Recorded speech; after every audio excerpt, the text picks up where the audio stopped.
and I would like to welcome Amy Ryan from ESG Strategies, who is here to present her talk titled Widening the Lens, the Importance of Circularity in Education. So thank you for coming, Amy. Thank you so much. I really appreciate it. And I want to present the slideshow, so I'm just going to share that. I know that you guys probably don't see there's a lot of slides, and that's purposeful. And there's a reason why for that, is that one, I want to at least begin the conversation of just even with a raising of hands. How often or have any of you heard about circular economy or systems thinking as it relates to educational pedagogy? No? And that's okay, by the way. There is no judgment. This is a no judgment zone whatsoever. But I think, you know, this is something that is really, this is the crux of what's really important and especially to an audience such as you guys, is that where we're at right now as it relates to the economic situation, as it relates to the divisiveness and rhetoric, there is a significant amount of words that are being used in ways that not all of us have a full understanding of what that intent or meaning is, yet we recognize that. We recognize what those words are. Increasingly in electronic format or in written format if you're speaking with younger students. And I think if there is to be a paradigm shift, meaning inclusivity of a new concept into the framework, the static framework of what education has become in certain ways, we may need to look at how we define certain factual foundational elements of how students learn, inclusivity of dispersed concepts that may not appear to be related with each other, but yet cross-functionally, their facets are so incredibly important for success on the other side of the spectrum. And so I think one of the things that I really try to walk through is, you know, the definitions or words that are commonly used within circular economy, systems thinking, and why those words are used. So when you visualize circular, we kind of think of a circle, right? Or it could be a button. It could be anything that has the element of this. But with circular economy, and systems thinking, it's more than that.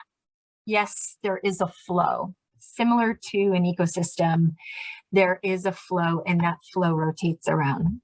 What this means, though, as it relates to developing educational content or framing out an instructional task, is to think about it from the perspectives of all of the aspects that topic can influence. In business, they often call it the hub and spoke model, same with economics. In education, there's other types of words that are being used, but the same intent and the directive towards the learner is to be able to incorporate all of these ideas in a means that helps them solve a problem, recognize and identify the different aspects that could be completely disparate from each other, all relatively help solve that goal. And that piece itself are the components or waypoints we often say within a circular economy. So let's take the example of teaching a student how to read a specific set of directions that they need to use to solve a problem, let's say a coding problem.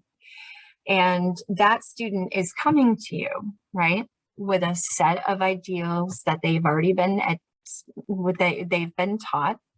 They come to you with their capability and capacity to learn and to retain information in accordance to how you think students retain information. And from there, this set of static principles of the execution of what this project will be is still the goal. But yet we're working with a dynamic that could be extremely challenging if there's only a linear path and an approach to how you try to walk through and introduce the concept. With students that are open and engaged, that's not as much of an uphill battle. With those that are closed off, and they don't need to even have a behavior of closeness. It's just something that you recognize is there is something there, that little bit of a wall. And with that component of having to ease that wall, yet not tamper the success, and yet incorporate the components of what this lesson does, you can also incorporate the components of the lessons to also improve the relationships amongst each other by facilitating communication, by facilitating why are these disparate personalities and levels of different capability being brought that now all mutually want to exceed and collect to one goal. So that is a circular purpose of why it would be so important to start really understanding the barriers that come in between not only yourselves and trying to achieve a target, but also the barriers that are within our own minds. And that if we're going to teach a lesson, if we are going to teach a concept, how do we prevent those from being immediately siloed? Foundationally, that foundation is the word foundation is used a lot. And that also has a ton of different meanings depending on the facet of what you're thinking about. From a foundational standpoint, it could be the building. The built environment could be how well and what its structure and designing that. Foundation also could be a financial mechanism that's used to help with philanthropic efforts or collegiate needs. But the foundational piece that's discussed within circular and systems concepts are the items that are triggering the problem. The root of the problem always is underneath the success.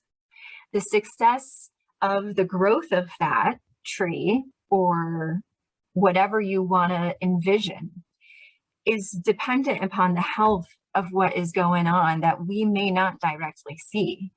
And those are really quickly found when you think of a problem in a circular concept. There's behavioral issues. There might be financial budget issues. There might be a really decreased there might be a decrease in morale. And with your limited capability to help solve the problem, you can map out a strategy of which you think the roots of the cause might be. It might be lack of capability of getting educational funding, or just inability to have the resources available. We are very, very versed in this country over the roadblocks and challenges that we exist within every day. And those roadblocks and challenges aren't a static wall. They aren't a linear, they're simply a maze. And in order for us to succeed, we have to be able to map our way through that using the tools we've got. So behaviors are a subset of something else, say, for example, home, or its lack of understanding the content, the anything, there really is anything. The openness and be able to trust that a conversation can be had meaningfully on those roots will absolutely bring health to whatever the end goal is. So foundation is your bedrock. It is what is going to help you grow. And from an economic standpoint, this is critically important now, especially in technology and innovation, because we've been propelling along on an economy that has been based on an assumption. We over time have assumed limitless access and capability of receiving any natural resources that we wanted to help build and further innovate. Well, that really is becoming to a close soon. The capability and access to resources will now need to be valued in a way that will be different of how it's propelled our economy since the Industrial Revolution. What we and people as value as economic assets may have to be the byproducts of what we've done in the past. We may have to re-examine if reuse, waste, landfill, contaminated land, are those the new tools that we need to complete the revolution of continued economy in this environment of scarcity? The other aspect is this concept's been proven for quite a long time. When taking systems thinking classes at the graduate level, the one thing that's reassuring about it is that, yes, this concept has bubbled up right around in the 1960s, but was never really adopted or accepted as a critical component of a core educational metric, meaning, yes, it fulfills this bucket that has this certain metric that the Department of Education will consider compliant for meeting accreditation standards or X, Y, and Z. The nebulousness of what this means and what this is and how do you nail down a metric has been extraordinarily difficult for the early pioneers of this concept. But what I did say in the abstract is that the pandemic really shone a light on the risk points of when a system is completely ignored. And we all rely upon these systems that we just didn't see their impacts upon each other in a daily way, like we have over the past 2 years. And it really, I think, has generated a change of thinking in that, wow, I can't just click a button and immediately something will arrive. There's now this need to express beyond that immediate gratification. There is an entire ecosystem that comes along and joins in with you on those clicks, wherever it may be. And it's that generation of momentum of just complete economic gain on such extraordinarily fast levels have perpetuated the need for us to continue getting what we want at a specific time, but yet the downstream effects and impacts of that type of behavior really have never been truly examined. And I don't know if we are going to truly examine them, because living through these experiences on a daily or even weekly depends on where you are. But it is something that globally impacted everyone at the same exact time in a wave. That's never happened before in our modern economy. And with that had shown great breakdowns in areas we thought were shored up and assured, but also what does this mean for the future of education? I don't know if any of you had children during this time. It started with a first grader and a third grader in my house. Now it's third and fifth. And I'll tell you, and this is something because I work a lot with higher education, especially about the mapping of how to include this type of pedagogy and thinking within business, within general eds, is that there's a deficit with these students that have gone through this experience in a way, socially, emotionally, behaviorally, from a core concept standpoint, that we've never been able to really have to deal with before as it relates to commonality of standards. And so standards that had been issued long times ago, do they really fit this ever revolving model of how someone learns? And so systems and systems thinking in education is a natural fit. It really would allow a subject to work with each other, do history on the American Revolution or civil or whatever, but then in art, design, or look at the clothes, or how they're working with each other to learn what the tools are of the past, into science, growing the types of foods that were used, and then in PE, using and playing the games the children did that long ago. But what that does is it generates a true life cycle of an understanding of a concept.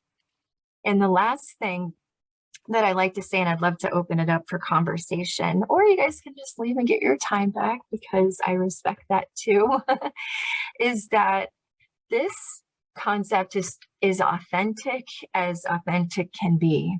People who've decided to discuss this or be a champion of circular economy as it relates to education, and discussing and speaking with educators about how we could propose these changes is absolutely, the goal is success for the learner and also the success for the educator.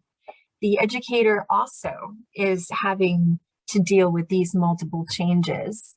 And I'm proud to say that one of the my undergraduate school where I was an alumni, this concept is becoming a very big item of how can enrollment sustain if we offer interdisciplinary activities, hands-on approaches in science applications, mathematical applications, inclusion of psychology, and also philosophy and core engineering classes, as well as communication.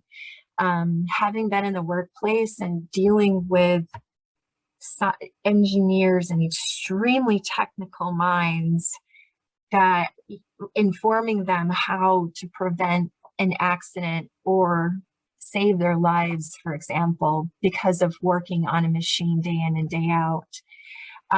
Communication is a serious item, and this type of pedagogy of allowing this circular flow, I think, facilitates communication in a way that we haven't seen before, but yet feels natural. And on it, I just want to say thank you. That picture I took hiking, and it's meaningful in a way because we have lost a lot of us have lost our attachment to why we are here, where we are here at this moment in time. What were the original tools that were used that we learned from and saw? And, you know, a stand of trees is a really great example of an ecosystem that is extremely at imbalance. I mean, you've got competition going on throughout all of that. But at the same time, those stands are there and that ecosystem is surviving. And when I see that, I go, okay, we've got our complexities in today's educational environment, business environment, government environment, but and those are all different animals, but we can make it work. We just need to all stay within the same page and try to think outside the boundaries of that. I'm always happy to talk to anyone offline and discuss more, share some ideas, share some thoughts, diagrams. I love answering questions if you think there's a really unique issue or problem, specifically if there's like a breakdown that's occurring or might be occurring. We can see a lot of things brewing sometimes, and just touching upon that is sometimes often the hardest part, formulating what words you want to say. But if this helps you in that conversation or this journey of starting to think in different ways, then I'm hopeful that it does that. And I am very open. I mean, I'd love to use the rest of this time to talk because I'd much rather talk. So you're welcome. Thank you for the talk. That was great. First of all, I guess does anyone have any questions? And if not, I'll throw one out there.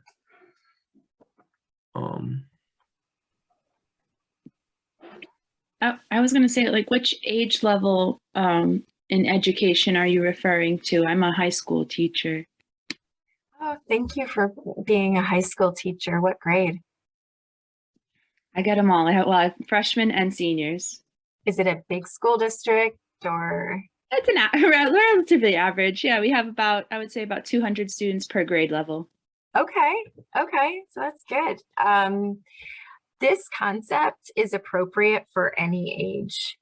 It can work in kindergarten with matters that are friendship-based and just human treatment-based, but in high school, these types of ideas are being explored in science and practical applications in which the high school students develop climate technologies, or they look at how could the future look if this happens and continues to happen. So depending on like the subject area that you're focusing on, it's giving the students a challenge to see how they can help design something or create a system that would help them in their future.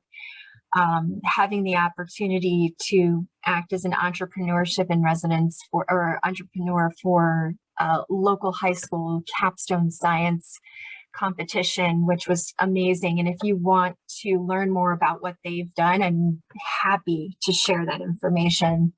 But they asked all of the students to identify what they think is going to be a really big need in the future.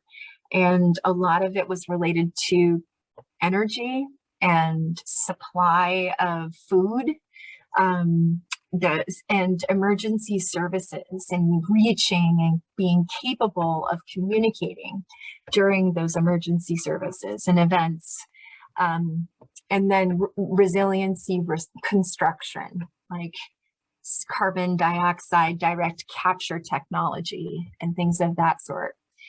Speaking with a lot of students in that space and younger, they're extremely concerned about what their future looks like. And while yes, this has been my career and being in climate science and in this area for over 20 years, I can't imagine what it must be like for them right now.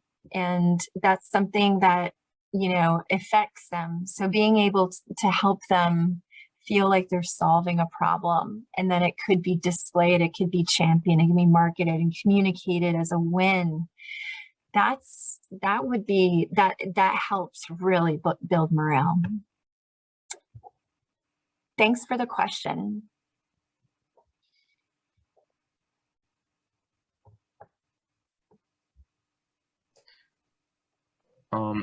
Okay, so I was also going to ask, in terms of, I guess you were talking earlier about how with like the circular idea, how it's like this kind of this idea of like, I guess, learning about one thing that might not necessarily like have to do with, that might seem like unrelated, but it's kind of, I guess, to guide like your thought process when designing something or like trying to solve a problem. Can you maybe talk more about how that might shape like a student's like perspective when they're, you know, approaching a problem, the whole circular idea? Absolutely. Absolutely. Whatever the problem is that the student's looking at, it has a basis in something. So for example, it would be, it could be a math problem. And one of the things is sometimes if they're looking at, or a math problem, we're looking at it straight from it represents numbers. However, why? What are those numbers, and why are they doing the job that they are doing? Who decided that this was going to be the number that I need to use for this specific equation?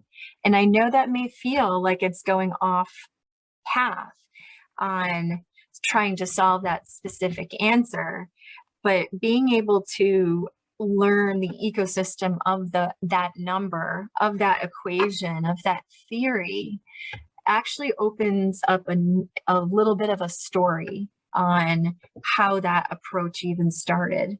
You understand why the decisions were made from a historical standpoint, or what positions were they against. Yeah, from, it could be government in position, and there needed to be a specific set because some emperor in time wanted that, or whatever it may be. But it gives you a different respect on what that number is. And it also allows you to research about something that may feel completely static and linear, but actually in its own has an entirety. There's also a way to understand what else is this number or this equation used in other types of applications. And, you know, researching or just looking, what does this cross translate into the success of writing economy, or science, or medicine, or atmospheric dynamics? The core beat of science has so much involved within it, and all of those relationships are really important. So just understanding that this is not just trying to check it out and memorize the steps of it. If the true goal of the learner is to have a good respect of what this is trying to do, what is the job of the problem, how will this problem help me, it may help. It's just I call it question-led in your inquisition, and you know, you're inquiring yourself and always continually asking how and why, because that continues the conversation in yourself as well as with others. Awesome, thank you. Yeah, totally.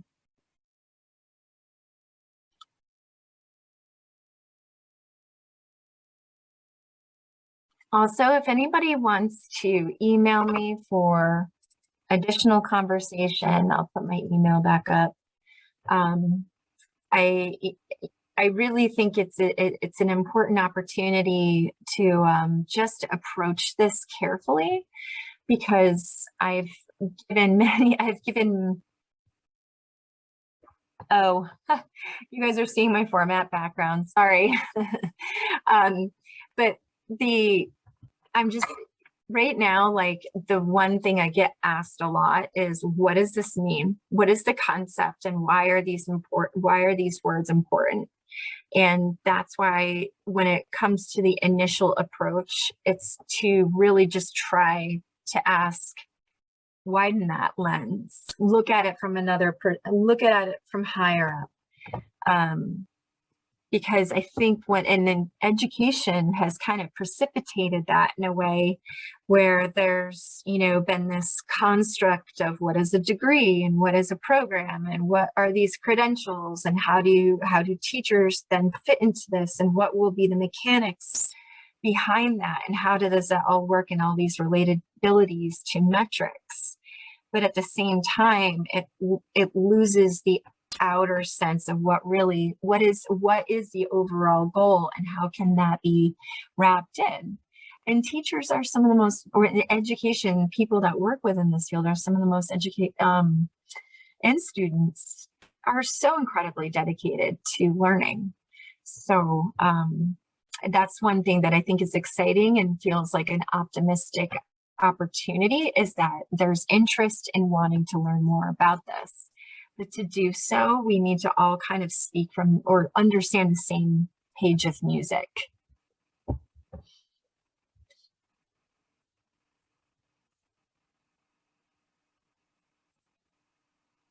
If anybody doesn't have any questions, I'm sorry. I think I'm the last slot for this session, if I'm not mistaken. I think there might be one more.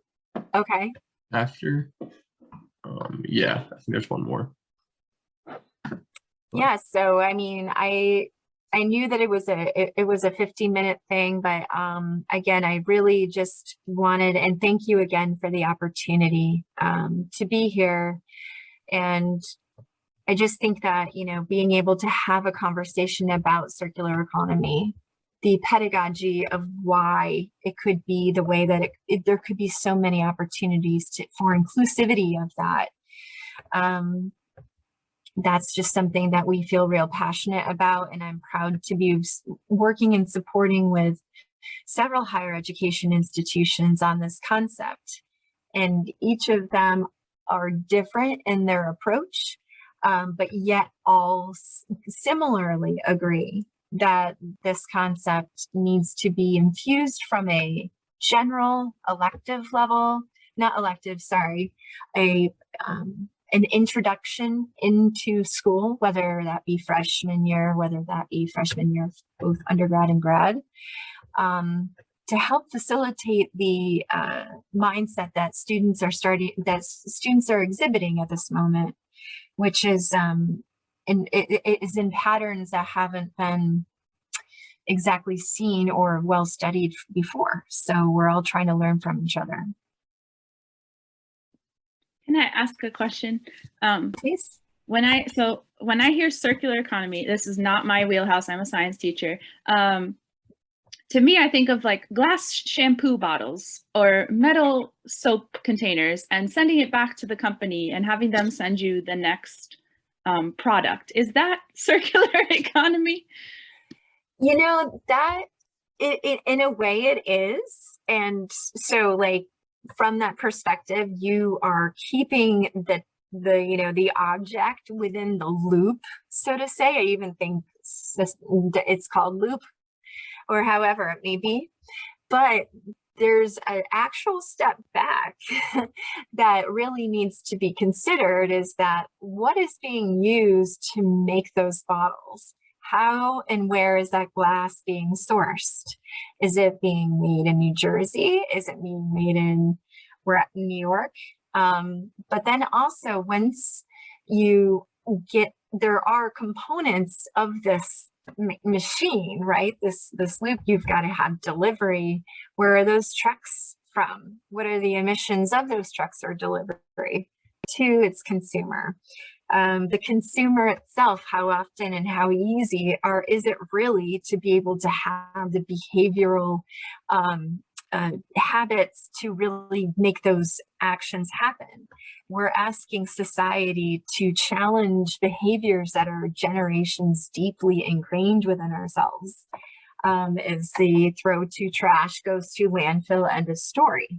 However, it's much more than that. So I think from that perspective, you should challenge your students and say, where's glass made from? Who makes those aluminum cans?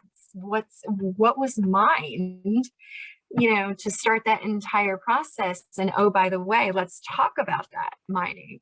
Mining for this specific material might be, not as impactful, but if we're talking about the EV industry or solar panels or computers, you're now talking about rare earth metals that are in conflict zones, are in areas where there's very difficult geopolitics that impact severely upon our capability to do the things we do.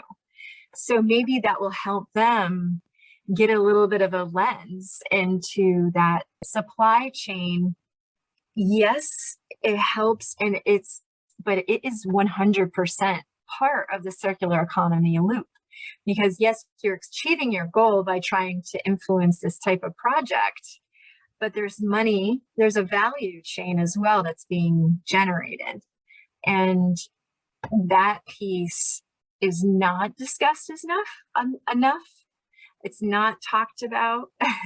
Hey, these are the other things that have to be done in order for us to do this feel good thing. So that needs to become easier.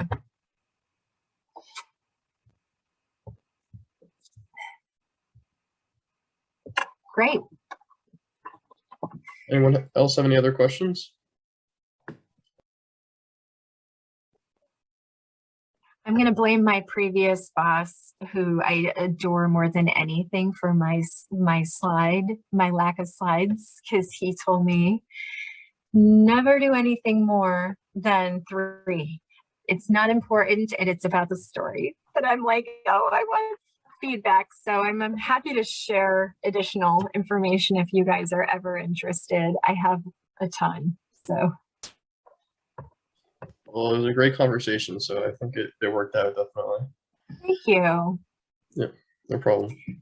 Well, again, thank you so much for your time today. The great questions. I loved the conversation, and I hope you all have a great rest of your weekend. Thank you, Ms. Ryan. Thanks so much for coming and speaking. Great. Take care.